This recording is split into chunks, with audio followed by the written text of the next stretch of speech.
que nos están viendo y hay que contar también con ellos y con el horario previsto, que son las 6, es decir, quedan 5 minutos. Vamos a esperar un momento y ahora...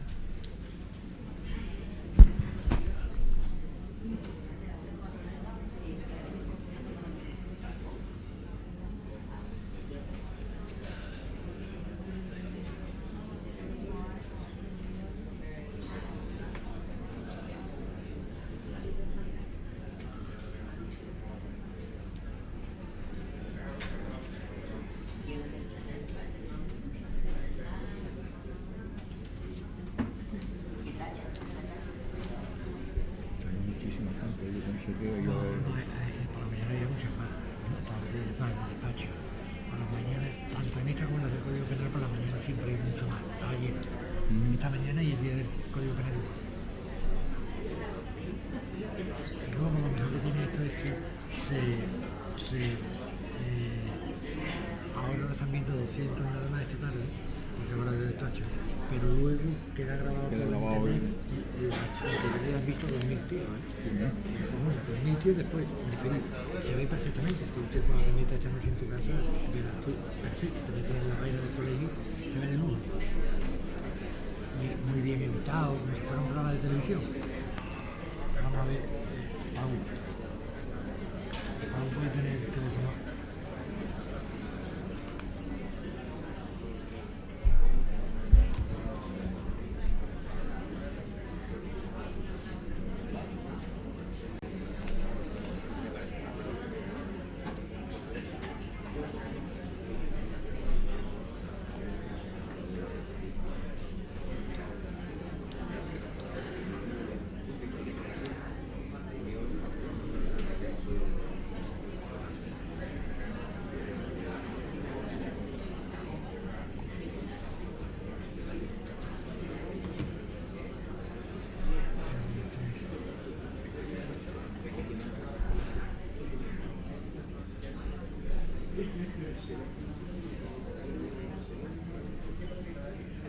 Sí, dile a Paul que venga, que es la hora, por favor. Está fumando, venga para adentro, por favor. Pues venga, nada. Está fumando con Enrique Pedro también. Yo le dije... ¿Tú no fumas nunca? Sí, he fumado con hasta el límite de lo imposible, de lo insuperable. 4 paquetes de habano, sí. Yo te lo dejé hace 2 años. Yo hace 3 por ahí, 3 y medio, 4, y dije un día fuera. Igual que yo dije un día fuera porque fue cuando era mi mujer de cáncer, pues salí del quirófano y yo quiero que dejes de fumar. Y yo te una cigarro, no te vas a fumar. Yo también, yo no he vuelto, es que no me gusta ni hablar del tema, ¿sabes? Ahora, eso siempre me preguntan, bueno, ¿y te molesta dónde estás fumando a tu lado? A mí me encanta, me encanta. Aquí sí. Me encanta. A mí ya me da un poco de coraje. Nada, me encanta. Manolo. Aquí. Bueno, como tú quieras. Él es uno de los coordinadores. Sí, ya lo sé. Bueno.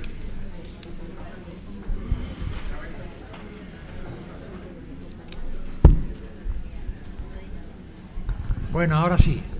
Ahora ya es la hora e iniciamos la última de las ponencias que la va a impartir el magistrado don Fernando Martínez, quien será presentado, como de costumbre, por don José Manuel de Paula.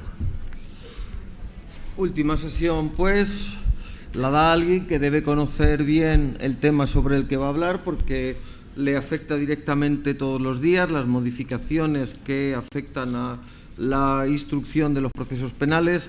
Nos la va a impartir don Fernando Martínez, que es juez de instrucción número 7 de Sevilla.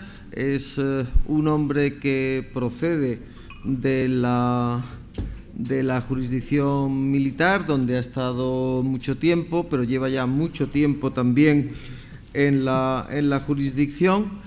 Es un especialista, además, en materias de cooperación jurídica internacional. Creo que ha sido punto de enlace de la red esta judicial europea, etcétera. Y nos hablará ahora de todas estas modificaciones que veis ahí en la pantalla y supongo que de alguna más. Fernando, cuando quieras. Pues muchas gracias a todos, especialmente al Colegio de Abogados por la invitación. al decano, con el que me une una amistad de hace muchísimos años, pues somos compañeros de promoción de la facultad, o sea, desde los 18 años estamos juntos, y evidentemente a mis dos compañeros, José Manuel y a Enrique. Bueno, esto no es baladí, ni esto es fácil, más aún, yo ya parto del principio y mi idea inicial es que tengo muchísimas dudas y que a lo mejor voy a plantear más dudas de las que voy a solucionar, porque hay cosas que no entiendo. Yo soy como algún santo, no es que sea un santo, sino algún santo. Dice la ley que es para la agilización de la justicia penal, y yo soy de los que creo cuando veo, no antes. Y parto de una idea. Creo que esta ley, al menos en estas materias, no va a servir para agilizar la justicia penal. Por lo tanto, parto también de un cierto desafuero y una cierta desazón. Vamos a intentar agilizar la justicia penal, pero no creo que este sea el camino. Y no creo que sea el camino por dos razones fundamentales. La propia exposición de motivos o preámbulo de la ley dice que los plazos estos, y después lo haremos con más detenimiento, que se fija como línea general es el de 6 meses, porque es la media de las instrucciones en España. Pues si ya tenemos la media de 6 meses, ¿para qué vamos a fijar un plazo de 6 meses? Vamos a dejarlo como está. Pero vamos a dejarlo de hecho como está. Pero lo que ya verdaderamente es curioso es la disposición adicional única de la ley, que nos dice que todo esto lo tenemos que hacer por amor al arte, es decir, no hay incremento de medios humanos, materiales ni económicos. Y miren ustedes, creo que en eso estamos absolutamente todos de acuerdo, que sin incremento de medios humanos, de medios materiales, de medios económicos, poco vamos a solucionar. Y poco vamos a solucionar porque lo que no podemos es dar más de sí a la jurisdicción, ni podemos dar más de sí a los despachos de abogados, ni podemos dar más de sí a nada. Ahí tenemos unos plazos perentorios, tenemos un volumen de trabajo absolutamente inasumible en los juzgados, y lo que se trata no es de hacer leyes buenistas, sino lo que se trata, señores, para si queremos agilizar la jurisdicción, si queremos agilizar la justicia, es crear más jueces, más secretarios y más fiscales.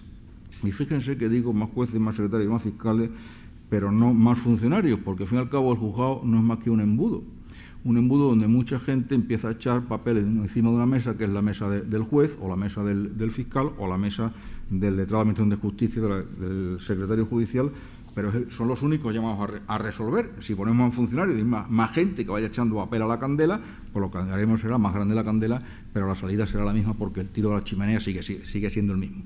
El final del embudo es el mismo. De siempre se ha dicho que la justicia española es lenta. No lo pongo en duda, pero conozco, precisamente por algo que ha dicho José Manuel, que son mis relaciones internacionales, conozco la justicia de otros bastantes países de la Unión Europea, me atrevo a decir que de todos menos de uno, de Grecia. He trabajado prácticamente en todos y digo con enorme orgullo que somos de los más rápidos. Tenían que ver a nuestros vecinos franceses, a los portugueses, y no quiero ya hablar de los italianos.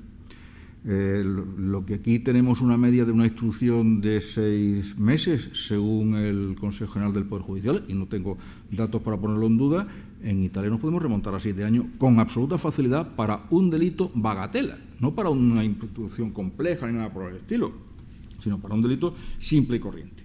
Pero es lo cierto, y con esto sí quiero entrar ya un poquito en materia, es lo cierto que siempre se ha buscado la agilización de la justicia, siempre se ha dicho que una justicia lenta no es una justicia, siempre se ha pretendido el acelerar. Y esto no es una cosa nueva, porque fíjese, ya don Alfonso X el Sabio en las partidas lo dijo.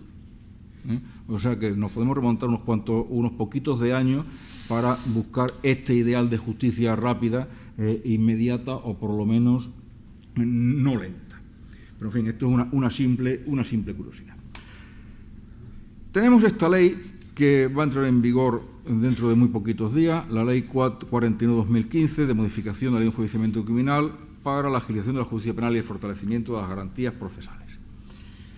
A mí me interesa hablar de algunos de los aspectos de la agilización de la justicia penal. Y dice el preámbulo de esta ley, los preámbulos muchas veces son muy interesantes, muy descubridores, en cuanto a lo que se quiere o lo que no se quiere, porque a veces los textos son distintos de los preámbulos, los textos legales, dice que es necesario establecer disposiciones eficaces de agilización de la justicia penal con el fin de evitar dilaciones indebidas.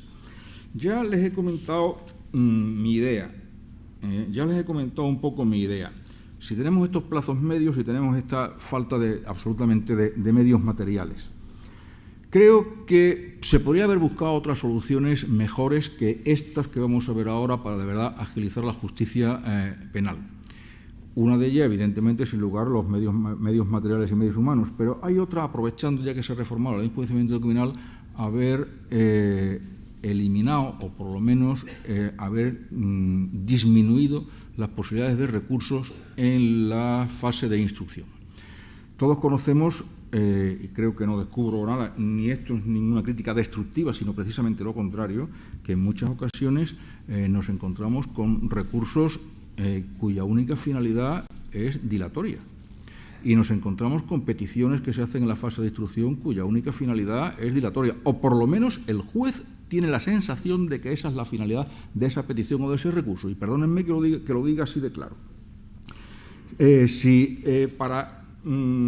En la fase de instrucción se limitaran los recursos a aquellos problemas verdaderamente importantes y graves que se dieran en la fase de instrucción y no se permitiera el recurso contra toda resolución del juez de instrucción. Yo últimamente llevo diciendo una cosa que mis funcionarios se ríen, los funcionarios de mi juzgado, digo, es que un día van a recurrir mi nombre. Pues es que es verdad, la avalancha de recursos es verdaderamente asombrosa. Avalancha de recursos que no hay necesidad de ellos y que podrían después plantearse donde deben plantearse de verdad, que es en la fase del plenario. Y ahí es donde se podría discutir con todas las consecuencias, se debe discutir con todas las consecuencias. Posiblemente, si hubiera aprovechado para limitar los recursos, sí tendríamos una agilización de la justicia penal. Al igual que, y aquí quiero también referirme a mis compañeros de la audiencia, si se hubiera puesto un límite a la petición de diligencias de investigación. No anchas el campo, se puede pedir todo, se consiente absolutamente todo, y la inmensa de las ocasiones cuando el juez de instrucción dice que no y es recurrido, la audiencia dice practique, hasta agotar las investigaciones a unos niveles verdaderamente insospechados en muchas ocasiones. ¿Y esto qué es lo que es? Bueno, pues esto es precisamente lo contrario de lo que se indica en nuestro sistema legal. Nuestro sistema legal es un principio, el sistema acusatorio mixto, como le queramos llamar exactamente, pero lo cierto que es lo que es. Lo cierto es que el rey es el plenario. Yo siempre digo también que nosotros, los jueces de instrucción, trabajamos para el Ministerio Público y trabajamos para los compañeros llamados a sentenciar, juzgados de los penales y las audiencias provinciales. Le preparamos un camino, pero le tenemos que preparar un camino, no le tenemos que hacer una autopista. Y muchas veces las instrucciones se han convertido en verdaderas autopistas, le damos absolutamente todo hecho, está absolutamente todo. ¿Y qué se trata el penal? De reproducir y reproducir y reproducir lo que ya se ha hecho en la fase de instrucción. Es decir, de alguna forma, y creo es una expresión que utilizaré después, le estamos quitando la posibilidad de que se invente en el plenario. Luego voy a explicar qué es lo que quiero decir con esto, porque no me estoy refiriendo evidentemente a un invento patentable, ni muchísimo menos. Bien, ¿qué es la instrucción? Pues la instrucción, ya lo he dicho, es, y el artículo 299 de la Ley de Enjuiciamiento Criminal nos lo dice muy claramente, son unas actuaciones que van encaminadas a preparar el juicio, a eso, no a otra cosa. Y practicadas para averiguar y hacer constar si un hecho es constitutivo o no es constitutivo de infracción penal, en cuyo caso no llegaríamos a juicio en nuestro último, la constatación de las circunstancias que pueden rodear ese hecho, la realización de ese hecho y su autor y las circunstancias que pueden rodear al autor, para determinar en su día, en el juicio penal, la culpabilidad, al igual que el aseguramiento de las personas y el aseguramiento de las cosas como lleven. Luego, ¿a dónde vamos? Luego vamos a que la instrucción, y esto es una cosa que yo llevo defendiendo hace tiempo, pero que no lo consigo, y no lo consigo por algunas de las razones que yo he dicho, tiene que ser siempre lo más breve posible, lo más elemental posible, y una vez que tenga los indicios necesarios y suficientes, y no más, simplemente indicios necesarios y suficientes, y no más, para que se pueda formular una acusación o se pueda llegar razonablemente a la conclusión de que no hay nada o no tengo capacidad de probarlo, si hay algo, podamos terminar la instrucción. Y no, como he dicho, seguir avanzando indefinidamente practicando diligencia hasta ver si lo consigo, hasta ver si encuentro algo. Y ya que lo he conseguido, lo he encontrado, se lo doy mascaíto a quien sea. No. Pues con esta finalidad de que, y esto sí es algo que verdaderamente subyace en la ley, recordarnos a todos, y lo ha recordado además la Fiscalía en varias ocasiones y fundamentalmente en la circular recién dictada, la 5 de este año, dictada por la Fiscalía General del Estado. Con esta finalidad, sí, esta ley es perfectamente asumible y perfectamente buena. De alguna forma nos está diciendo a todos los que participamos en esto: señores, cambien el chip, cambien el chip. La instrucción es para preparar el juicio oral. Lo importante es el juicio oral. Y precisamente como la instrucción es para preparar el juicio oral, vamos a eliminar de los juzgados de instrucción una serie de cosas que lo único que hacen es enredar, causar trabajo innecesario, causar gastos innecesarios y que no sirve absolutamente para nada. Y lo primero que vamos a eliminar es la llegada de los atestados sin autor a los juzgados de instrucción. También aquí, muy poquito hay que decir sobre esto, porque donde más quiero pararme es en el segundo punto, en el de los plazos, de los plazos máximos o plazos en general. Como saben, la inmensa mayoría de los procedimientos penales comienzan por un atestado policial, porque un ciudadano comparezca en una dependencia policial a presentar una denuncia o porque una unidad policial tenga conocimiento, por la razón que sea, de un hecho que aparentemente reviste caracteres de infracción penal.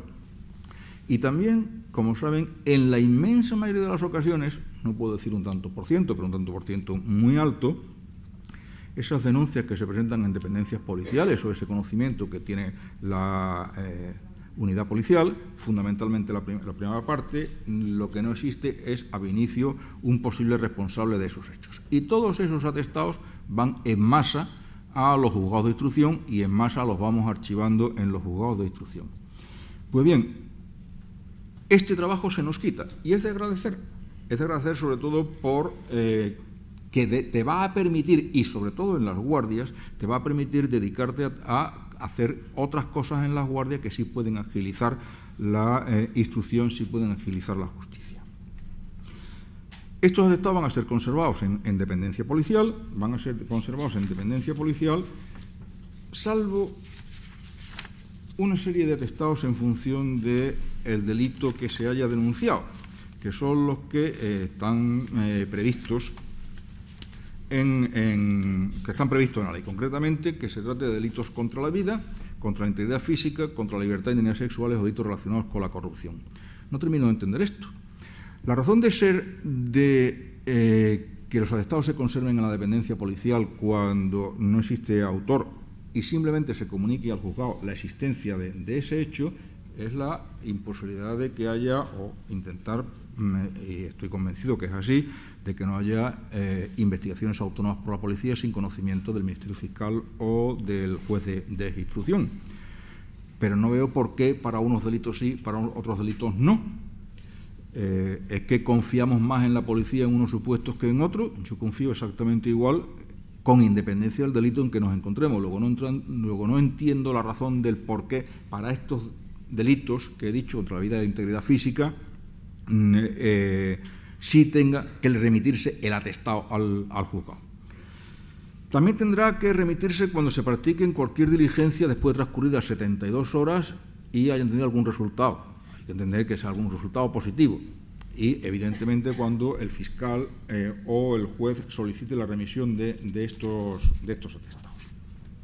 Como hemos dicho, estos son los tipos de delitos y nos plantea un problema. Los delitos contra la vida y la integridad física, todos sabemos cuáles son. Títulos 1 a 4 del libro 2 del Código Penal. Los delitos contra la libertad y la dignidad sexuales, 3/4 de lo mismo. Título 8 del libro 2 del Código Penal. Pero ¿y los delitos relacionados con la corrupción? Realmente no existe como tal definición de delito o tipos delictivos agrupados en un título o en un capítulo o en alguna sección de nuestro Código Penal. Luego tendríamos que ir saltando a lo largo de todo el Código para ver a qué se está refiriendo la ley. Pero claro, se está refiriendo a un concepto que yo entiendo que es metajurídico, va más allá del derecho, que es la corrupción. Entonces, lo primero que tendríamos que ver es definir la corrupción. Porque claro, una vez que consigamos definir la corrupción, entonces sí podemos saber a qué delito nos estamos refiriendo. Pero resulta que no todos estamos de acuerdo en el concepto de corrupción. Yo he puesto aquí uno que es incompleto. He puesto uno que es incompleto, pero porque quizás es el más general de todos los que he ido encontrando. Y digo que es incompleto porque de entrada esta definición se está refiriendo exclusivamente a funcionarios públicos o autoridades, cuando tenemos perfectamente claro, y ejemplos a día, de que puede ser cometido por particulares.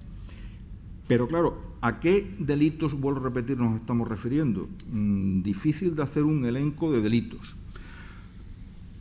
Quizás la mayor aproximación la podemos encontrar en una serie de instrumentos internacionales que están referidos a la corrupción y de los que España es parte, que son convenios tanto del Consejo de Europa como de normativa de las Naciones Unidas y normativa de la Unión Europea. Tratan de muy diversos aspectos, porque estamos desde el convenio de Palermo, por ejemplo, en cuanto a organizaciones criminales, en convenios en cuanto a la corrupción en el comercio internacional, de mucho tipo. Pero escarbando de uno y de otro, podríamos llegar quizás a tener un elenco más o menos aproximado de delitos. Y yo aquí he puesto algunos de los que yo creo que caben dentro del concepto de corrupción. Posiblemente falten muchos, posiblemente sobre alguno, y de lo que sí estoy convencido es que quizás cada uno individualmente considerado sea muy difícil de integrarse en el concepto de corrupción, porque suelen estar unidos unos a otros. Las negociaciones prohibidas y los tráficos de influencia, las prevaricaciones y los tráficos de influencia, los cohechos y las malversaciones, o un elenco de todos ellos, porque a veces hay quien dentro del campo de la corrupción ha recorrido el Código Penal de arriba a abajo, ¿no? Bien, pero lo cierto es que no tenemos un concepto. Al no tener un concepto, claro, se nos plantea un problema, que no podemos dejar, o yo creo que no se puede dejar a criterio de la unidad policial, la comisaría de distrito de no sé dónde, o el puesto de la Guardia Civil de más allá, que ese sargento comandante de puesto o ese funcionario que está de guardia en una oficina de denuncias de una comisaría tenga la capacidad y sea el que deba decidir si nos encontramos ante un caso de corrupción o nos encontramos ante un caso de corrupción. Será necesario que, de alguna forma, el Ministerio del Interior, en este caso, o conjunción Ministerio del Interior, Ministerio de Justicia, no sé exactamente quién, pero alguien tendrá que dictar unas directrices generales a todas las unidades policiales para que las unidades policiales también tengan una seguridad jurídica en sí mismos y puedan en un momento determinado decir, pues si puedo estar ante un caso de corrupción, lo pongo en conocimiento del fiscal, lo pongo en conocimiento del juez, que al fin y al cabo va a ser van a ser los últimos en decidir. Pero creo, y esto, como sé que hay funcionarios policiales aquí, creo que por propia seguridad del funcionario policial lo que abunda no daña. Yo, si fuera policía, ante la duda, siempre lo remitiría al fiscal o remitiría al juez de instrucción. Bien. Una cosa sí es novedosa aquí, que es que la policía va a tener que comunicar a la víctima que el atestado no ha sido remitido al juzgado de instrucción porque no tenemos autor conocido. Y esto va a poder permitir a la víctima siempre el poder reiterar su denuncia ante la Fiscalía o ante el juzgado de instrucción. Con la consecuencia de que se va a iniciar la investigación. ¿Se va a iniciar una investigación paralela? No, lógicamente no. Ni tampoco se va a iniciar la investigación, que es lo que parece ser que dice la ley, porque la investigación la ha iniciado la policía. Habrá avanzado más o menos, pero la investigación la ha iniciado la policía. En el momento que esté la denuncia presentada en la Fiscalía o en el juzgado, lo que tendremos que hacer, tanto el fiscal o el juez, será solicitar de la policía que nos dé cuenta de en qué situación se encuentra la investigación, y a partir de ese momento entramos en el viejo concepto, viejo pero auténtico, de que el director de la investigación es el juez de instrucción. Deja la policía o deja la unidad policial de ser el director de la investigación para pasar a ser el juez de instrucción. Digo el viejo concepto y no tan viejo porque esto nos lleva inmediatamente a entrar en el tema de la discusión de la existencia o no existencia de policía judicial, del funcionamiento o no funcionamiento de la policía judicial, que evidentemente excede mucho de lo que estamos hoy aquí hablando. Pero, en cualquier supuesto, tenemos que decir eso, que sí, empezamos ya a dirigir la investigación, y a la policía, que es, hasta ese momento era policía judicial, sí, pero pasa a ser policía judicial totalmente, porque depende directa y exclusivamente en la investigación, en esa investigación concreta del juez de instrucción. Creo que en cuanto a los atestados sin autor, las líneas generales están marcadas y, como les decía, tampoco quiero excederme excesivamente porque no es necesario. Esto, en cambio, sí creo que es bastante más complejo, el tema de los plazos máximos. Vamos a ver. Como dije antes, el Consejo General del Poder Judicial y la Fiscalía, según dice la exposición de motivo, entiende que la instrucción en España tiene una media de 6 meses, la fase de investigación en los procedimientos, y que ese viejísimo plazo marcado en el enjuiciamiento criminal de 1 mes era absolutamente irracional, y efectivamente lo es. Y como la media son 6 meses, pues vamos a marcar un plazo, y vamos a marcar pues el plazo de 6 meses. Pero lo primero que tenemos que saber es esta modificación de la ley de enjuiciamiento criminal, ¿a qué tipo de procedimiento es de aplicación? Porque, sorprendentemente, no es de aplicación a todos los procedimientos, sino exclusivamente a las diligencias previas y al procedimiento ordinario, es decir, al sumario. El sumario, como saben, es la fase de instrucción del procedimiento ordinario. Lógico que no lo sea al delito leve, por la propia naturaleza y por la propia redacción de los preceptos que lo regulan. Lógico que no lo sea a los delitos cometidos por los menores, porque la investigación de esos delitos corresponde al Ministerio Fiscal, y el Ministerio Fiscal ya tiene marcado unos plazos en sus propias normas. Pero no entiendo por qué no lo es al procedimiento del jurado. No sé por qué se ha dejado fuera de esta modificación legal el que el procedimiento del jurado no tenga también un plazo máximo en cuanto a la fase de investigación. Esta modificación del enjuiciamiento criminal nos divide las causas, o nos divide los procedimientos criminales en 2 tipos, en los sencillos y en los complejos. Pero claro, en los sencillos y los complejos, eso es algo verdaderamente difícil de entender. Lo primero que hay que ver es quién es el que debe decidir, o el que puede decidir, si una causa es sencilla o es compleja. Y nos encontramos con la sorpresa que no aparece en el texto de la ley, sino donde aparece en el preámbulo, que quien decide, pero lo decide desde el primer momento de la instrucción, es el juez de instrucción. Dice en el preámbulo que corresponde la calificación inicial al órgano instructor. Luego, desde el momento que yo tenga la denuncia o la querella encima de mi mesa, yo, sin encomendarme ni a Dios ni al diablo, y después veré que para otras veces sí me tengo que encomendar, voy a decidir ya si una causa es sencilla o es compleja. Claro, evidentemente ya hasta se me está pidiendo que tenga una bolita de cristal, porque a lo mejor algo que te viene redactado en un folio, lo ves que es una cosa sencilla, pero 3 días después te llega una querella ampliatoria de eso y te ha vuelto loco. Es mucho más de lo que veías. O alguien que se ha presentado, y estamos todos cansados de verlo, en una dependencia policial, y presenta una denuncia donde cuenta una cosita muy pequeñita, después eso en 24 horas ha engordado enormemente.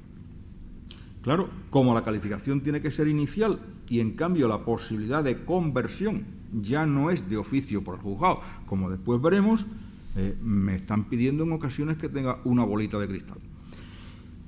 ¿Qué puede ocurrir entonces con esto? Bueno, pues puede ocurrir con esto que caigamos en un error inicial en cuanto a la calificación, sin lugar a duda. Pero además me va a obligar, y esto va a dilatar la investigación. Ya desde el momento, si yo entiendo que la causa es compleja, me va a obligar a dictar un auto diciéndole por qué entiendo que la causa es compleja. Luego ya es una resolución más que tengo que dictar que antes no tenía que dictar. Y una resolución que además que tiene que ser motivada y que evidentemente puede ser recurrida. Evidentemente puede ser recurrida. Pero vamos allá en que yo no veo que la causa sea compleja, sino que la causa es normal, y entonces me tengo que fijar el plazo genérico de instrucción, que es el plazo de 6 meses. Y para fijar este plazo, o para empezar a contar este plazo, al igual que si la causa es compleja, nos vamos a encontrar con una serie de problemas, o ya se nos pueden plantear inicialmente también una serie de problemas. El primero, ¿desde cuándo empiezo a contar el plazo? Pues lo tengo que empezar a contar desde la fecha del dictado de la auto de incoación, y lo dice expresamente la ley. Luego, aquí no hay discusión, no es desde si cuando se puso la denuncia, cuando se mandó reparto. El reparto ya hay un auto de incoación. El juez de guardia, que no es competente, incoa unas previas a las manos del decanato para el reparto. ¿Qué auto de incoación es y posteriormente el que le ha tocado un reparto incoa el procedimiento? ¿A qué auto de incoación, a qué fecha nos estamos refiriendo? Yo personalmente entiendo que es al auto de incoación por el cual se inicia efectivamente la investigación, es decir, aquel que le ha correspondido en turno de reparto. Pero no sería descartable una interpretación contraria, evidentemente, sin lugar a duda. Y 2 planteamientos más me he hecho. ¿Qué ocurre cuando hay una inhibición y qué ocurre cuando hay unas acumulaciones por conexidad, por ejemplo? Pues Coria del Río inicia un procedimiento y se inhibe a Sevilla. ¿Cuál es el día inicial del cómputo para empezar a contar estos 6 meses o el plazo en el supuesto que esa causa compleja que luego veremos? Pues el primer auto de incoación que se dictó, el de Coria del Río, aunque a mí me llegue cuando lleva 5 meses. ¿Por qué? Bueno, se entiende, y lo poquito que hay escrito hasta ahora sobre ello, y lo magníficamente escrito de la circular que he citado de la Fiscalía General del Estado, se entiende que la razón de establecimiento de estos plazos, y así lo dice también la ley, que no existan dilaciones indebidas y que el justiciable no es responsable de que el tiempo que haya tardado un juzgado en remitirle a otro el procedimiento cuando no es competente. Pero yo pregunto, eso está muy bien, pero ¿y si se ha presentado la denuncia ante el juzgado que no es competente, conociéndose que era incompetente territorialmente? Que puede ocurrir perfectamente, y ocurre perfectamente, lo sabemos. Lo sabemos que en muchas ocasiones se nos presentan denuncias en los juzgados. Ya hoy iba a poner un ejemplo, pero que es perfectamente válido, aunque ya hoy no lo llamemos en el juego de instrucción. Accidente de tráfico ocurrido en Carmona, en Dos Hermanas, en Coria, en Sanlúcar la Mayor o en Madrid, me da exactamente igual, y se presenta la denuncia en Sevilla. ¿Por qué? Porque el lesionado está en Sevilla, o porque el abogado que lo lleva está en Sevilla, o porque la compañía de seguro a la que se presenta la reclamación tiene su sucursal en Sevilla. Me da exactamente igual la razón. Pero claro, se ha presentado en Sevilla conociendo que Sevilla no es el competente. Y Sevilla se va a inhibir a donde sea. Pues a Madrid, ya que, por no decir ningún partido judicial de la provincia. Se inhibe a Madrid, pero para inhibirse tiene que dictarse un auto, tiene que mandarse a la Fiscalía tiene que ponerle el visto de esa inhibición, tiene que volver al juzgado, tiene que meterse en un sobre, tiene que mandarse a Madrid y tiene que llegar al decanato de Madrid y repartirse. Total, 2 meses, ¿verdad? En el mejor de los casos, con un poquito de suerte. Luego ya de 6 hemos agotado sin hacer absolutamente nada. Y puede ser que nos lo hayan hecho a propósito. No quiero desconfiar de nadie, pero evidentemente todos tenemos nuestras artimañas procesales, y digo todos tenemos porque he sido abogado en ejercicio, y lo sé, se pueden utilizar. Bueno, pues ¿por qué no lo voy a hacer y ya he agotado 2 meses de la instrucción y todavía no hemos empezado la instrucción? En cambio, la solución en el supuesto de las acumulaciones creo que es la contraria, y así también se mantiene en la circular de la Fiscalía General del Estado. Y es la contraria, ¿por qué? Porque si se instruyera por separada todas y cada una de las causas, evidentemente la última que se iniciaría tendría un plazo de 6 meses hasta el final. la antepenúltima un plazo de 6 meses que se irían solapando los plazos. Como lo hemos metido todos, evidentemente tiene que correr el plazo de investigación de la última, porque si no puede ocurrir que nos quedemos desde el inicio sin plazo ninguno. Si a la primera ya estamos próximos a los 6 meses y le añadimos otra, nos quedamos sin plazo para investigar esa. Luego es necesario el plazo, aquí la solución es necesario el plazo de los 6 meses, aquí la solución sería la contraria a mi entender. Y esa causa que el juez no ha calificado inicialmente como compleja porque no se ha dado cuenta, porque no tenía apariencia de ello, porque se ha equivocado, por la razón que sea, me da exactamente igual. Y esa causa que inicialmente no aparece como compleja, resulta que a medida que vamos avanzando en la investigación, sí nos encontramos en que es una causa compleja. O puede ser una causa compleja y el Ministerio Fiscal o cualquiera de las partes, aquí no puede actuar de oficio el juez, el Ministerio Fiscal o cualquiera de las partes puede pedir que se declare que esa causa es compleja. Tiene que pedirlo, evidentemente, mediante un escrito motivado y, evidentemente, tiene que resolverse mediante un auto, con su motivación correspondiente y los recursos correspondientes, claro, que como no está exento de recursos, los recursos generales dependen del tipo de procedimiento en que nos encontremos. Pero esa petición de conversión en causa compleja no puede ser simplemente porque me apetezca, sino tiene que ser porque vengan circunstancias sobrevenidas a la investigación. Y se entiende que existen unas que son además legales. Circunstancias sobrevenidas a la investigación, ¿cuál puede ser? Cualquiera. No existe ni más ni menos. La ley no nos dice absolutamente nada. Cualquier circunstancia que el Ministerio Fiscal o la parte entienda que ha surgido con posterioridad al inicio de la investigación y que ha convertido la causa en compleja. Yo añado, creo que es perfectamente admisible también que esa causa exista desde el principio, el juez no la ha visto y el Ministerio Fiscal o las partes ponen sobre aviso al juez mediante esa petición de conversión de causa compleja. No es una causa sobrevenida, es una causa a inicio, pero que el juez no la ha visto cuando ha hecho la calificación. Creo que es perfectamente admisible. Y existen una serie de circunstancias legalmente previstas.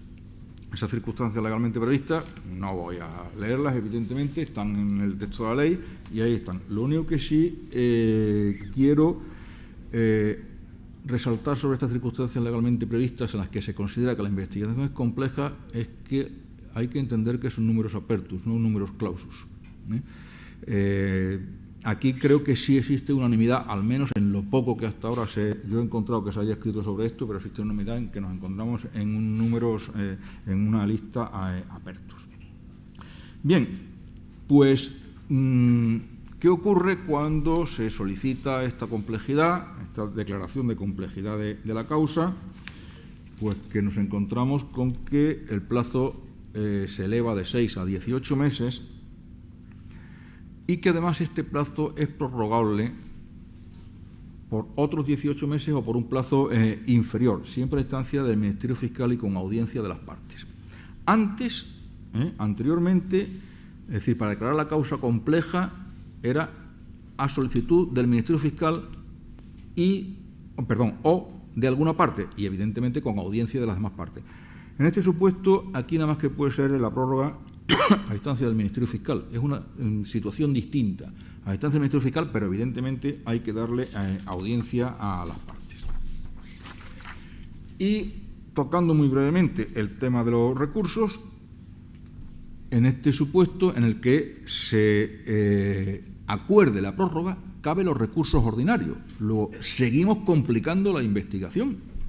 Seguimos complicándola porque estamos dando un trabajo absolutamente innecesario. Cuando no cabe recursos, cuando se deniega la prórroga. Pues mire usted, que yo entiendo que debería ser al revés.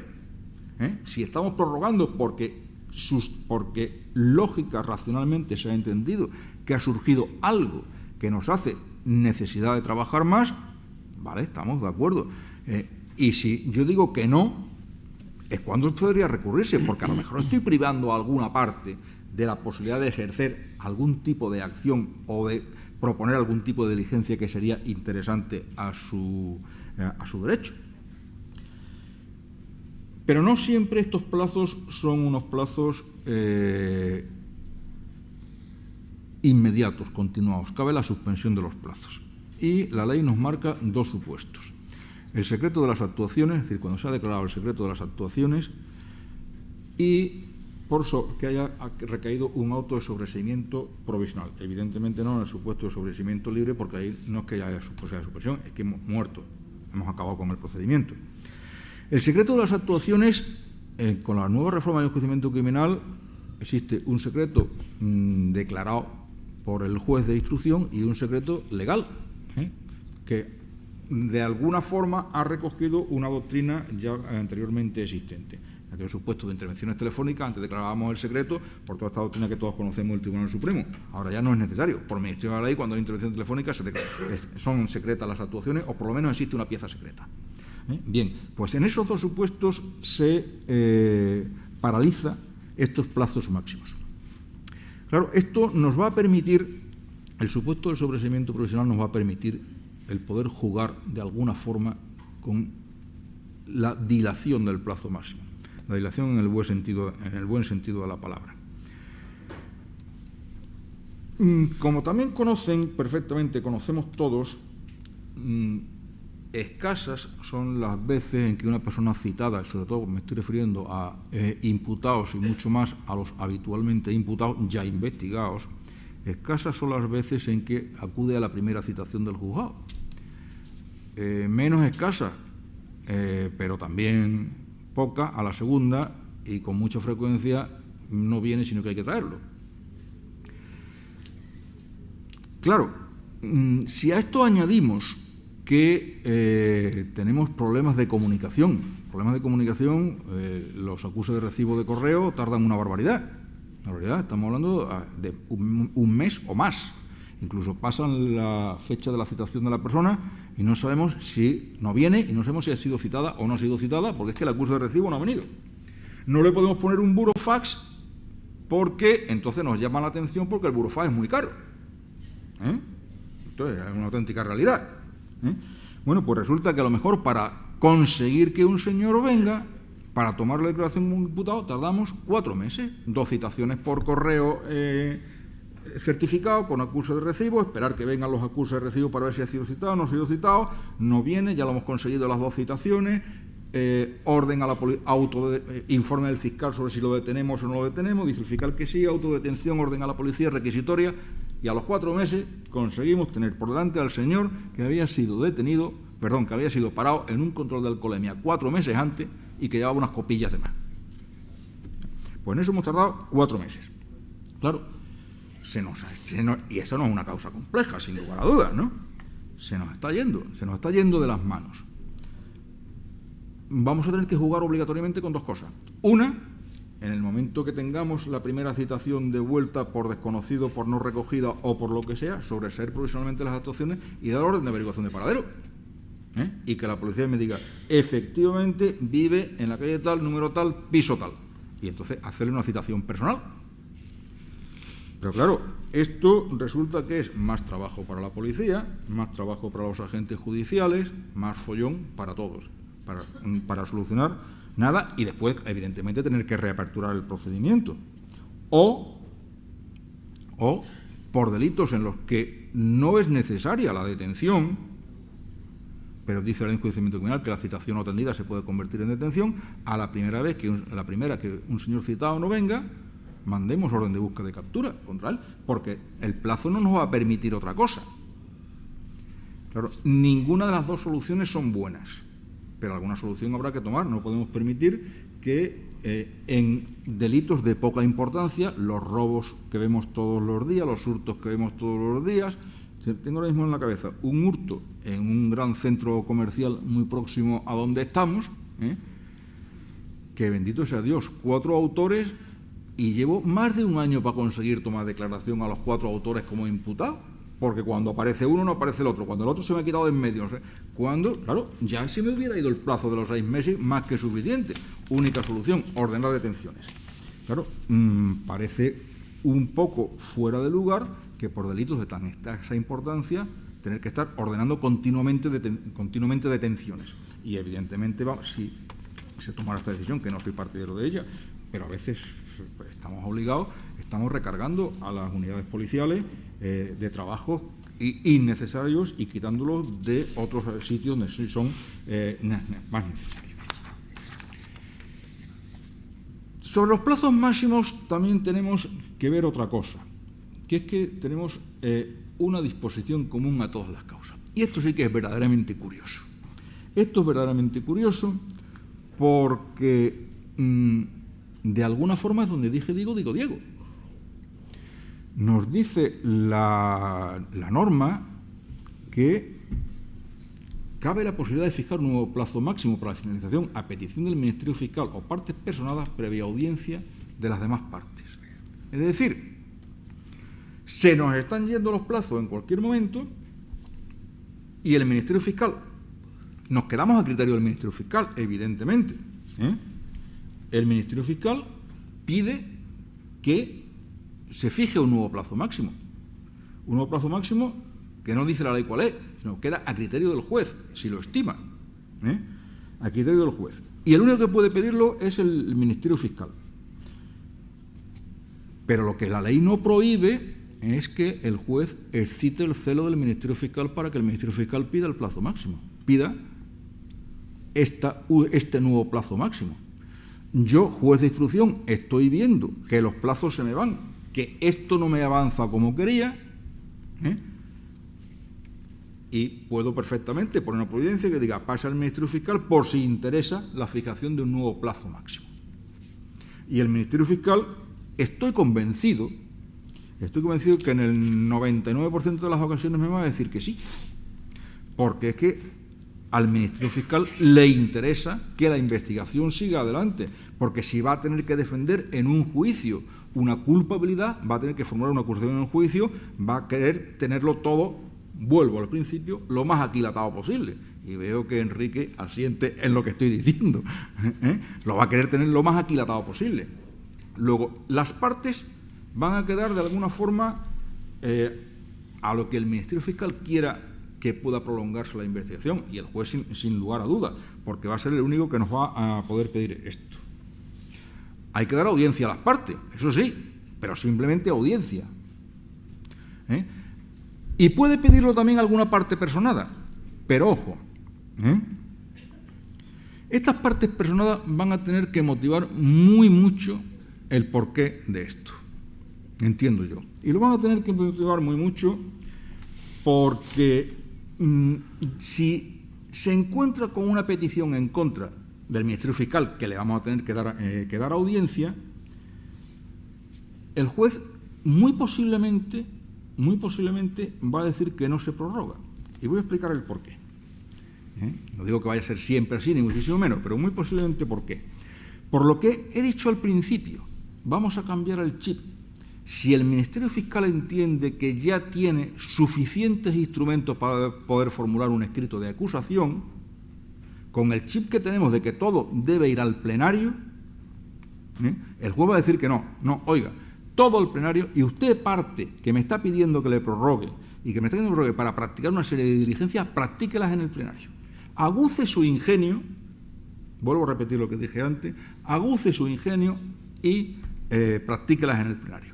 Luego, prácticamente siempre nos vamos a encontrar con que sí al Ministerio Fiscal, nos vamos a encontrar con un sí cuando esa petición de parte sea apoyada por el Ministerio Fiscal, y casi me atrevo a decir que nos vamos a encontrar con un no cuando esa petición no sea apoyada por el Ministerio Fiscal. Porque si el Ministerio Fiscal, que es defensor de la legalidad, entiende que hay suficientes datos, suficientes indicios para poder formular un escrito de acusación, esos mismos indicios existen para las demás partes. Como he dicho, no existe este plazo extraordinario. Y en cuanto a recursos, sobre esta resolución que también tiene que ser mediante auto, nada se dice.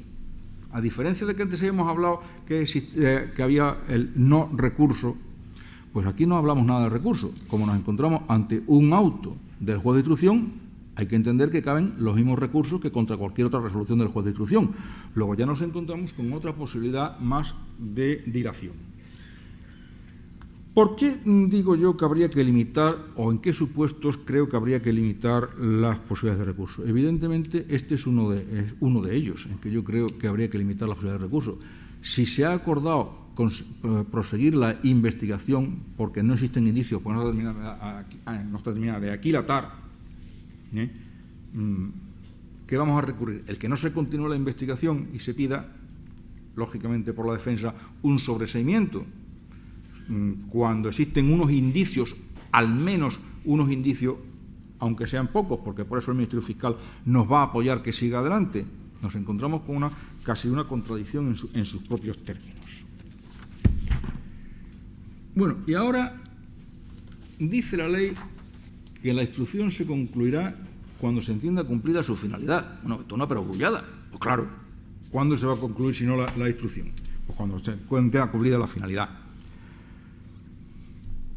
¿Cómo hay que interpretar esto? Si es que queremos interpretarlo y no entender que sea simplemente una perogrullada, como otro aviso que nos está dando, en este caso el legislador, de forma muy directa, de que vayamos al plenario, vayamos a practicar todo el plenario, de que la instrucción sea lo más corta y lo más sencilla posible. Busque los elementos esenciales. Recuerden lo que dice el 779 en el enjuiciamiento criminal. Los elementos esenciales, y teniendo los elementos esenciales, pasen a las partes a calificar. Y después de esto, tenemos que ver los efectos del transcurso de los plazos máximos. Si no se ha pedido prórroga, la imposibilidad de solicitar diligencias complementarias. Y el juez tiene que dictar el auto de conclusión de la instrucción, que sea el del 779 o el de la conclusión del sumario. Teniendo en cuenta que las diligencias que se haya acordado practicar con anterioridad a la finalización del plazo máximo, aunque la práctica sea posterior, son válidas. Y si el juez no dicta en los plazos máximos el auto de conclusión, bien del sumario, bien el auto del 779, el Ministerio Fiscal instará que se dicte ese auto y el juez tendrá que dictarlo en el plazo de 15 días. ¿Y qué otro efecto nos encontramos? El otro efecto es que el mero transcurso del plazo máximo no permite el archivo del procedimiento. Es decir, no es lo que nos decía el rey sabio, que transcurridos 2 años, si no lo tenemos, quedaba libre el individuo. No permite el archivo del procedimiento. Bueno, no permite el archivo del procedimiento, pero ¿qué hacemos con él? Permitiría el archivo del procedimiento exclusivamente si nos encontramos ante la posibilidad de un sobreseimiento. ¿Qué hacemos con él? Como el juez no puede seguir la investigación porque no hay prórroga, nadie le ha pedido nada, etcétera, etcétera, el juez tiene que elevar a proa o concluir el sumario si nos encontramos en el sumario y le tendremos que dar a las partes el juego para que califiquen o para que presenten las alegaciones que estimen oportunas. Claro, vuelvo a repetir, las partes van a tener que aguzar en este supuesto también el ingenio, porque si quieren ir a juicio tendrán que plantear y planificar y practicar toda la prueba que no se ha podido practicar en instrucción o que no se ha pedido en instrucción, lo tendrán que hacer en el plenario. Luego tendrán que hasta buscarse peritos si es necesario y practicar esos peritajes en el acto del plenario. Al margen podemos hablar del régimen de las causas incoadas, que simplemente es que se pone el contador a cero el día que entra en vigor esta ley. Y yo digo, ¿y si? El y si me ha planteado muchísimos problemas y me planteo muchas posibles situaciones. Porque puede ocurrir que yo he terminado mi instrucción, he agotado los plazos, he dictado un auto de sobreseimiento y ese auto de sobreseimiento es recurrido en apelación a la audiencia me lo revoca y me ordena practicar diligencias. Estoy fuera de los plazos. ¿Qué hago? Evidentemente cumplir la orden de la audiencia. Entiendo. Pero claro, los compañeros de decisión tendrán que plantearse también esto, cómo podemos articularlo. Pero ¿y si transcurrido el plazo máximo se practica una diligencia que había sido acordada antes y que por lo tanto es válida y de esa diligencia se deriva la necesidad de práctica de nuevas diligencias? ¿No puedo practicarlas porque está el plazo máximo vencido? ¿O me han aparecido nuevos datos? que me ponen un hecho revelador encima de la mesa. No puedo actuar porque están los plazos máximos vencidos. Bueno, esto me parece bastante irracional. Y la única solución que se me ocurre es echar mano de la tutela judicial efectiva. Es lo primero, vamos, la única, la primera solución que se me ha ocurrido. Claro, si de una declaración de un testigo que me haya vencido el plazo máximo me dice que fulano golpeó a mengano, pero también lo golpeó, y me da otro posible autor de ese delito hipotético de lesiones que yo estoy investigando, ¿qué pasa? ¿No voy a investigar la actuación de esa persona que me ha aparecido de nuevo porque me ha vencido un plazo máximo de instrucción? Mira, la víctima tiene derecho a ser resarcida plenamente en todos los aspectos, y el Estado tiene el derecho y la obligación de perseguir ese delito público de lesiones. Me ha aparecido un autor nuevo, vencido el plazo de investigación, es un dato nuevo relevante que tengo que investigar. ¿Y qué ocurre si yo he agotado una investigación en un delito de robo, por ejemplo? No he conseguido encontrar al autor, y año y medio, terminado los 6 meses, los 18 meses, todo lo que sea necesario, lo he sobreseído, y año y medio después me aparece un análisis de ADN positivo. No puedo reabrir ese procedimiento porque se han agotado unos plazos máximos de instrucción. Sería una locura. Creo que habría que abrirlo por la misma razón. Bueno, yo creo que en cuanto a los plazos máximos ya es suficiente, y problemas me he dejado muchos por detrás, yo lo sé. Tendremos que ir andando día a día, todos juntos, porque a todos se nos van a plantear problemas, y a ver si todos juntos somos capaces de solucionarlo. Yo estoy seguro que habrá más de un escrito de un letrado que me encontraré encima de la mesa que me dé solución a algún problema que yo me he planteado y que no le he encontrado la solución. Entre todos, todos somos colaboradores aquí en este sentido. Y en último lugar, no sé siquiera qué hora estoy. En último lugar, vamos a hablar de la conexidad, y dada la hora que es, 5 minutos. Les prometo que no me tienen que aguantar mucho más. Partimos de una base distinta también para agilizar la administración de justicia, que es que por cada delito una única causa. Y esa va a ser la regla general. Esa es una regla absolutamente general, cabiendo la posibilidad de la investigación en los supuestos de delitos conexos. Pero únicamente se nos va a permitir esa investigación, o ese enjuiciamiento, investigación y enjuiciamiento de delitos conexos, en vez de cada uno de ellos por separado, cuando la investigación y la prueba en conjunto resulte conveniente para la determinación de las responsabilidades, con la excepción de que se nos convierta en una investigación compleja o se produzcan unas dilaciones. Esa es la regla general. Y vemos también que se han modificado los supuestos de conexidad.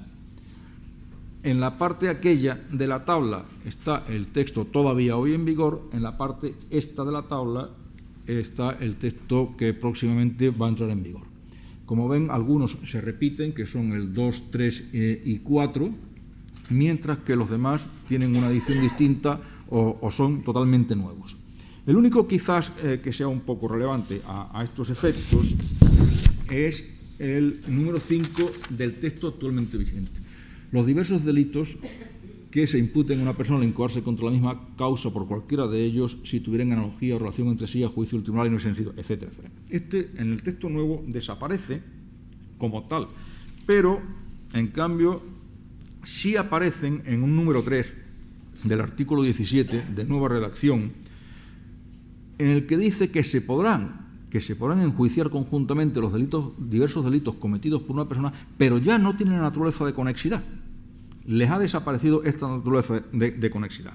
Y los podremos enjuiciar siempre y cuando sea primero a instancia del Ministerio Fiscal, con lo cual queda limitada la posibilidad aquí de enjuiciamiento conjunto. Tendrá que pedírnoslo el Ministerio Fiscal. Tiene que ser que sean competencia del mismo órgano judicial. Y, en tercer lugar, nos encontramos con la misma salvedad que hemos dicho anteriormente, que no suponga excesiva complejidad o dilación para el proceso. Esto puede plantear problemas de aplicación práctica, y uno es el único que quisiera tratar que se me ocurre, que es el problema de la prescripción de determinados delitos. Como saben, hasta ahora cuando investigamos e enjuiciamos una serie de delitos cometidos por la misma persona, que le habíamos dado el concepto, el dato o el concepto de conexidad conforme al número 5, la prescripción había unas normas especiales de prescripción en cuanto que el cómputo era el del delito más grave. Bien, si ahora los vamos a enjuiciar todos y cada uno por separado, nos podemos encontrar con que exista una reducción de plazo de prescripción con respecto a algunos de los delitos. Los más leves, evidentemente, nos van a prescribir y antes no hubieran prescrito si lo hubiéramos considerado como conexos y se hubieran enjuiciado conjuntamente. Bueno, pues muchísimas gracias y estoy a la disposición de todos ustedes si soy capaz de responder a las preguntas.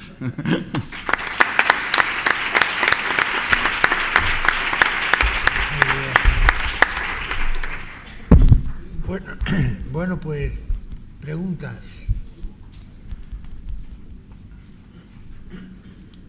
Ahí al fondo me parece, ¿no?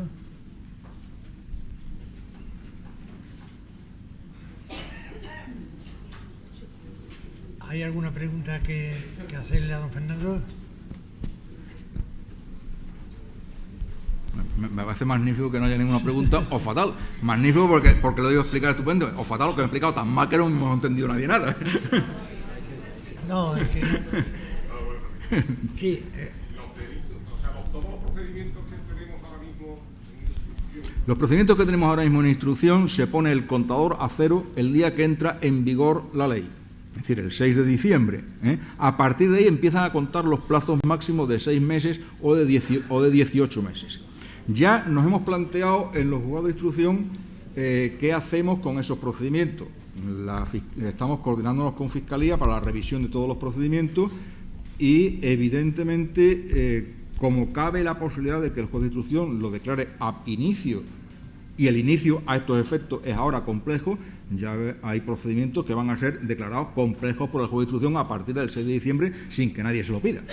Pero quiere decir que en todos y cada uno de ellos se tiene que dictar un auto declarándolo complejo o sencillo. No, yo entiendo que no. Yo entiendo que habrá que dictar un auto en los que se declaren complejos, en el que no, el que no es el plazo normal de los 6 meses.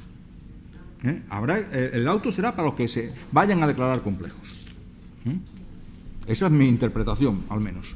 El que se prevea que va a concluir en los 6 meses siguientes. El que se prevea que va a cumplir no es menester, o el que incluso puede ser que se prevea que puede concluir a los 6 meses, pero por la entidad del procedimiento sea prudente declararlo complejo, porque puede ser que vaya adelante.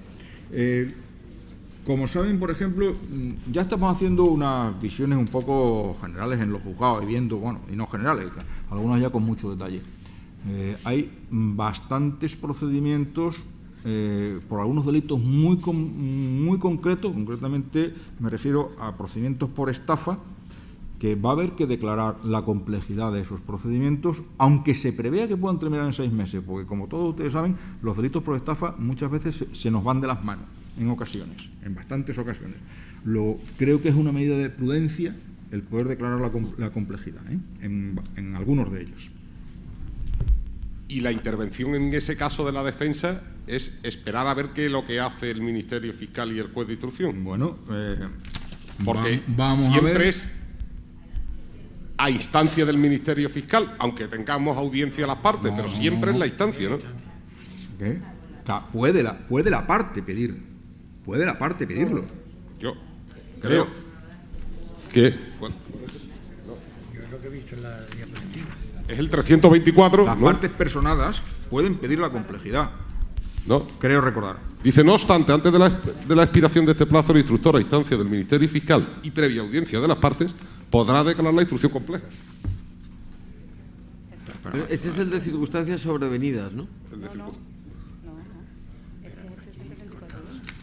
No, 24.1. tiene razón, es la prórroga la que sí puede ser pedida por las partes, pero no la declaración de complejidad. La declaración de complejidad del Ministerio Fiscal. Es la prórroga la que sí puede ser pedida por las partes.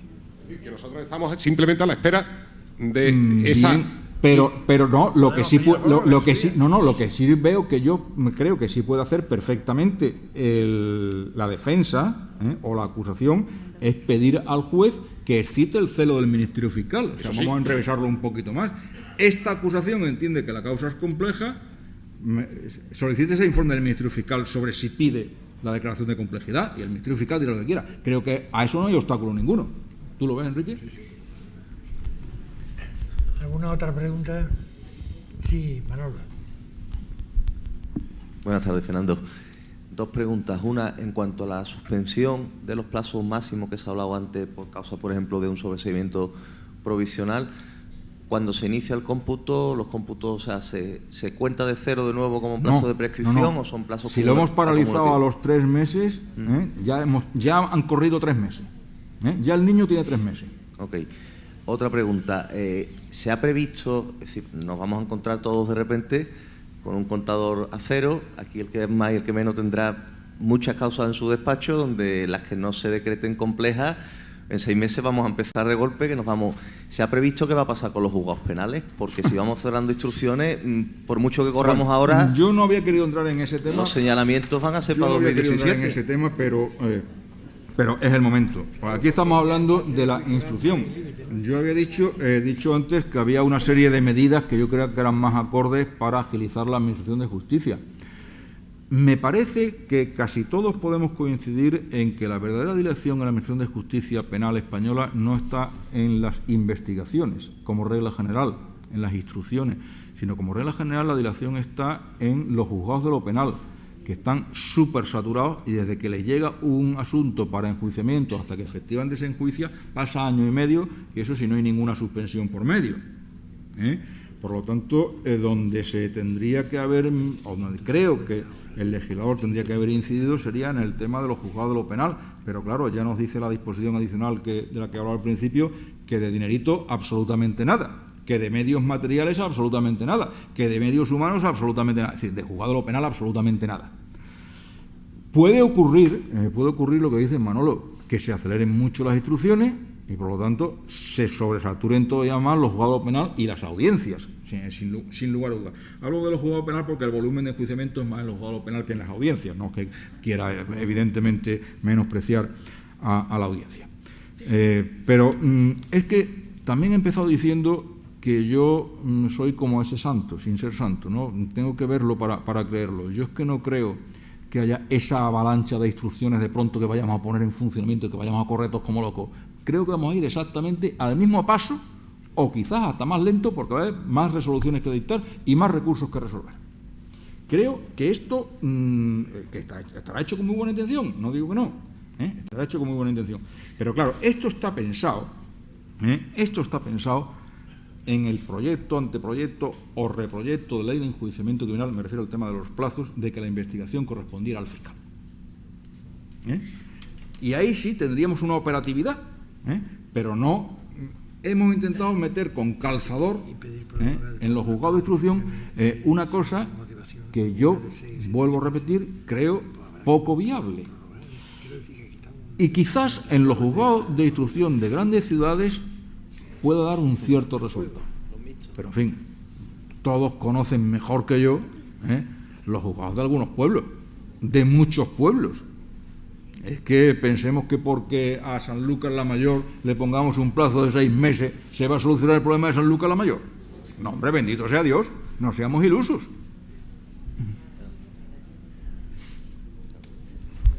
El problema es grande, pero bueno, en fin, yo daré mi opinión si es menester. ¿Alguna pregunta?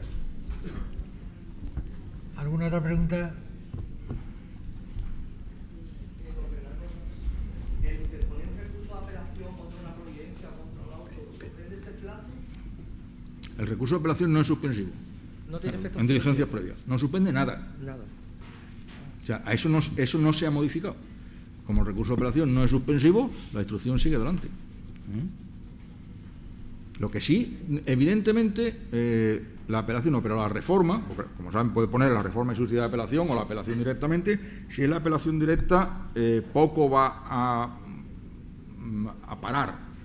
Si hay una reforma y subsidiaria de apelación o una reforma y posterior de apelación, evidentemente sí va a dilatar la instrucción, queramos que no, porque va a haber que dar traslado a las partes, va a haber que dar traslado evidentemente a la Fiscalía, remitir el procedimiento a Fiscalía y va a haber que resolver. Luego, todo eso son tiempo y trabajo. Claro, habrá que arbitrar un sistema por el cual las notificaciones puedan ser más rápidas, por el cual las comunicaciones puedan ser más rápidas, por el cual los traslados a Fiscalía y los traslados de Fiscalía a los juzgados puedan ser más rápidos, pero todo eso ¿qué exige? Medios, medios y medios. Claro, si el fiscal de mi juzgado, que en la realidad está en Viapol, y el papel hay que mandarlo a la Fiscalía del Prado, allí se mete en una caja, esa caja se mete en un coche que va 3 veces en semana, el coche va para allá, se descarga la caja, se ordena, no sé, y vuelta para atrás. Caramba, pero si es que ir del Prado a Viapol es peor que ir de aquí a Madrid andando. Claro. ¿Alguna otra pregunta? En realidad, claro, la tensión lo es entre el sistema, la manera de funcionar de la maquinaria judicial, la imposibilidad de actuar de manera lógica y razonable en las relaciones con los ciudadanos y con todo, la maquinaria judicial en su conjunto. Miren, hace, pues yo creo que hace 5 años, 4 o 5 años, me invitaron a pasar un mes en una sala del equivalente a la Audiencia Provincial en Santiago de Chile. Y estuve un mes allí trabajando y me quedé verdaderamente sorprendido porque lo primero que hace un abogado, la figura del procurador no existe en Chile, lo primero que hace un abogado cuando tiene un asunto que llega al tribunal territorial, a la sección de ese tribunal, es decir, buenos días, soy fulano y mi correo electrónico es este, y no hay más nada. Y a ese señor exclusivamente se le notifica por correo electrónico y las únicas comunicaciones son por correo electrónico y los únicos escritos se presentan por correo electrónico y las únicas resoluciones se le mandan por correo electrónico. Y estoy hablando de Santiago de Chile, hace ya 5 o 6 años. Yo, de verdad, alucinaba en colores, como decíamos cuando era jovencito, ¿no? Alucinaba en colores, digo, bueno, pero ¿esto cómo es? Pero no solamente eso, en Santiago de Chile, sino que en otro sitio he trabajado, en Polonia, no tienen una ley de enjuiciamiento criminal, un código procesal penal, que está hecho en el 90% o en un tanto por ciento muy alto por magistrados españoles. Yo participé algo en eso, y en Polonia todo el código procesal ya quisiéramos obtener uno como eso. Hemos sido capaces de hacérselo a los polacos y no somos capaces de hacérselo a nosotros. O sea, verdaderamente sorprendente, pero es así. Pienso que también, vamos, que por supuesto todo lo que late detrás de esta reforma es procurar que se respete el derecho fundamental a un proceso sin dilaciones indebidas de los ciudadanos, y esto es importantísimo, y nosotros los abogados bien que lo sabemos y bien que tenemos que hacerlo valer. Y claro, y si la maquinaria estatal no funciona por carencia de medios, por lo que sea, pues allá el Estado, que se quedará sin poder perseguir delitos posiblemente o posibles delitos cometidos en su territorio, pero entre el Estado y los ciudadanos y el derecho fundamental de los ciudadanos siempre la persona. Hablo como abogado, claro. Claro, sí, yo estoy de acuerdo en eso, totalmente de acuerdo, y lo que se pretende precisamente es evitar dilaciones indebidas. Pero yo también tengo que hablar como juez de instrucción. Te comprendo perfectamente. Tú hablas como abogado defensor, claro. Pero el abogado acusador puede ser que piense lo contrario. Y cuando tú estás en el lado de la acusación, dices, como ha pasado el plazo, mi víctima se queda indefensa. Y yo, como estoy en el medio, tengo que proteger los intereses del uno que no tenga dilaciones indebidas, pero también estoy obligado a proteger los intereses de la víctima. Y además, no solamente que estoy obligado, es que la ley expresamente me obliga a proteger los intereses de la víctima, claro. E idem al Ministerio Fiscal. De una víctima que tiene también derecho a que se le dispense tutela judicial efectiva en un término razonable. Totalmente de acuerdo. La maquinaria no funciona, es totalmente insuficiente, los problemas prácticos van a ser terribles, todo lo que queráis. Pero en definitiva la finalidad última, el espíritu de la ley no puede ser más plausible para quienes estamos cansados, todos los aquí presentes, de vivir y de ver y de comprobar cómo hay ciudadanos sometidos a proceso penal sine die y para toda una vida casi, por desgracia, se han citado algunos partidos judiciales, pero no hay por qué irse a los partidos judiciales, u otros ciudadanos, en el sentido contrario, víctimas de delito, por ejemplo, pues que ve cómo no se le enjuicia o cómo no se le da solución judicial a aquel hecho delictivo que le produjo un perjuicio a pesar de que pasan los años. Es que claro, hay muchísimas cosas. En fin, que no se trataba más que de poner ese otro contrapunto y de pediros que formuléis la última o las dos últimas preguntas, si queréis, a don Fernando. No, y que yo quiero añadir que estoy absolutamente de acuerdo con José Joaquín, o sea, con mi amigo, claro, si es que es así. Pero sí creo que en eso estamos todos absolutamente de acuerdo. Y de alguna forma es por donde he empezado. Es lo que dice la ley, evitar dilaciones indebidas. Pero la propia ley está poniendo las trabas en la disposición adicional que dice euro, nada. Más jueces, nada. Más secretarios, nada. Más fiscales, nada. Más funcionarios, nada. Más sillas, nada. Más ordenadores, nada. Más, nada. Pues mire usted, milagros no. No, y estoy también de acuerdo contigo en que se podían haber limitado bastante la posibilidad de recurso, y mira que tampoco nos interesa a los abogados, no por razones personales o profesionales, sino por razón de que el recurso siempre de principio es una garantía, de principio, salvo cuando no lo es, cuando es una dilación provocada o cuando es innecesario porque hay trámites posteriores para recurrir la decisión. Ahí está, efectivamente. Luego estoy de acuerdo contigo en eso, al igual que tú estás de acuerdo conmigo en que la prevalencia del derecho al proceso sin dilaciones pues es incuestionable, digo yo. Evidentemente hay amistad. Evidentemente los recursos podrían haberse concentrado en algunos momentos del procedimiento y no a lo largo de toda la vida del procedimiento. Para que no obstaculicen la instrucción. Pero bueno, en fin, dará esto muchísimo que hablar y muchísimo que reflexionar e irá creándose doctrina. Yo no sé, José Manuel, si quieres añadir tú algo en esto. No, porque este tema me desborda bastante, la verdad. Claro, pues va a tener que pensar cuando lleguen los recursos qué pasa con los plazos. La petición de prórroga, por ejemplo, cuando un procedimiento haya estado paralizado por causa absolutamente ajena al investigado durante un montón de meses, por causa incomprensible incluso en el caso concreto. Y ahora viene usted y pide la prórroga y automáticamente hay que darla o conceder la prórroga en esas circunstancias puede ser acorde con el derecho al proceso sin dilación indebida, cuando estuvo el procedimiento paralizado 6 meses por causa no imputable al que lo está sufriendo. En fin, esto da juego a 1001 reflexión. A partir del día 6 empezamos a reflexionar desde hoy y a aplicarla desde el 6 de diciembre, día de la Constitución. Bueno, hora era ya de que se empezase a intentar respetar un pelín más, a pesar de todas las dificultades, de este derecho fundamental.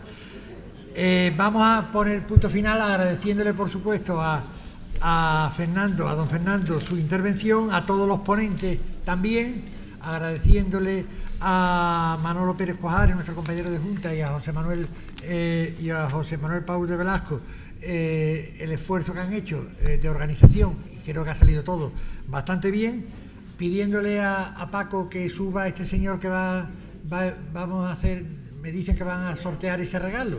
Vamos a hacerlo en público para que, si me toca a mí, pues se vea que no hay trampa. Advierto que Enrique y yo hemos rellenado la ficha. Y sí quiero recordaros, mientras que se traen aquí las urnas, sí quiero recordaros, yo lo he hecho por mi nieta, porque me han dicho, no sé ni lo que es, pero me han dicho que le encanta a los niños. Por eso lo he hecho por mi nieta, la pequeña. Y recordaros, y ya termino, que el lunes 14 de diciembre tendremos aquí mismo, con el mismo formato, también con internet, una sesión interesantísima sobre el EGNES. Estaremos hablando a 15 días sobre la vertiente técnica, tecnológica, informática, telemática y jurídica, sobre ambas. Aquí el día 14 de diciembre, aunque se os circulará adecuadamente, y el jueves 17 de diciembre una jornada de día completo con este mismo formato sobre daño corporal y ley de tráfico. Y esa será el 17 de diciembre. Aquí, y también se anunciará, y procuraremos a toda costa, seguimos empeñados en, antes que esas, o inmediatamente después, pero antes de que cambie el año, realizar una jornada aquí también con un formato muy parecido a este, sobre la reforma de la ley de enjuiciamiento civil, naturalmente.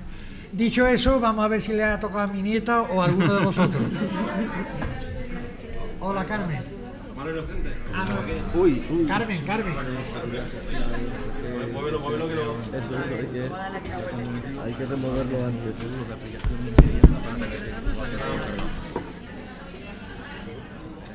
¿Está firmada? ¿Tiene teléfono? Importante que tiene que estar aquí. Si no está, lo llamamos. No, sin teléfono. Sí, tiene teléfono. ¿Tiene teléfono? No tiene teléfono, a ver si está aquí.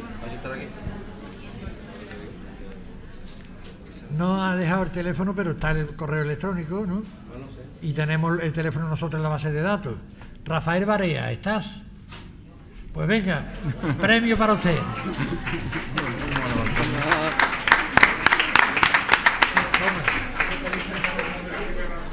Pues muchas gracias y hasta otra ocasión. Un abrazo. Vamos.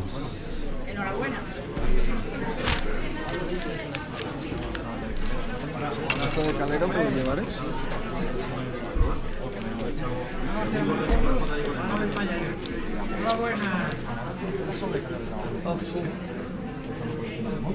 Lo de los plazos no soy capaz de articularlo, la verdad.